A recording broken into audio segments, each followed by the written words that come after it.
Hello friend! In this video I want to talk to you about a misconception that I think some people have when it comes to hand lettering, and that is that you can't create beautiful hand lettering or calligraphy if you have messy handwriting. Lots of people think that good handwriting needs to come before beautiful brush lettering, but that's simply not true. There are three very specific components to hand lettering or brush calligraphy that differ from our everyday handwriting, and I want to share those three things with you. They're not difficult, but they can make a big impact. So the first thing that you can do to turn your messy handwriting into beautiful hand lettering is, instead of thinking about writing your letters, think about drawing your letters. In hand lettering, we are drawing our letters in a way that will create a beautiful piece of artwork through our letters. We're looking at things like spacing, sizing, flourishing, colors, textures. We are looking at the details that can make our art piece balanced and beautiful. But handwriting is a bit different. It can be used for efficiency, for note-taking, or simply to keep a memory.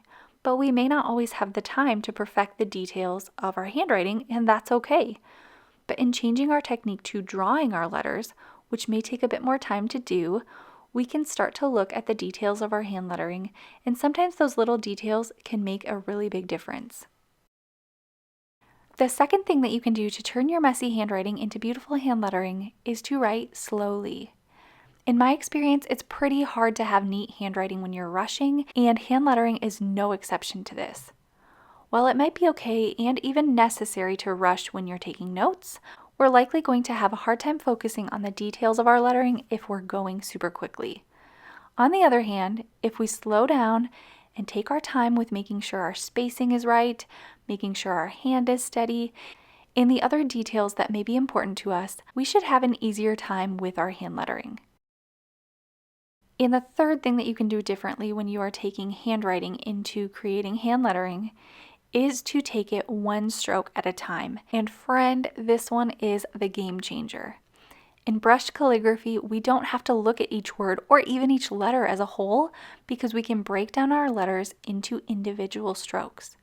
There are a few main strokes that make up a majority of our letters in brush lettering, and when we learn those, we can combine them to create many of our most used letters. This simplifies the process so that instead of having to learn 26 letters, we now only have to learn about 7 or so strokes. Once we know those, it's time to start combining them into letters. So much easier. If you haven't already joined my free 7-day hand lettering course, you can find that linked below or on my website at howtohandletter.com/mini-course.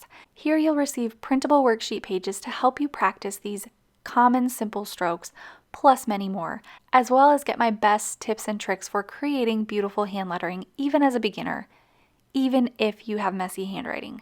Thank you so much for watching, and make sure to check out the mini course below. Do you want to learn more about how to hand letter? Here is a playlist that will help you get started. I'll see you in the next video.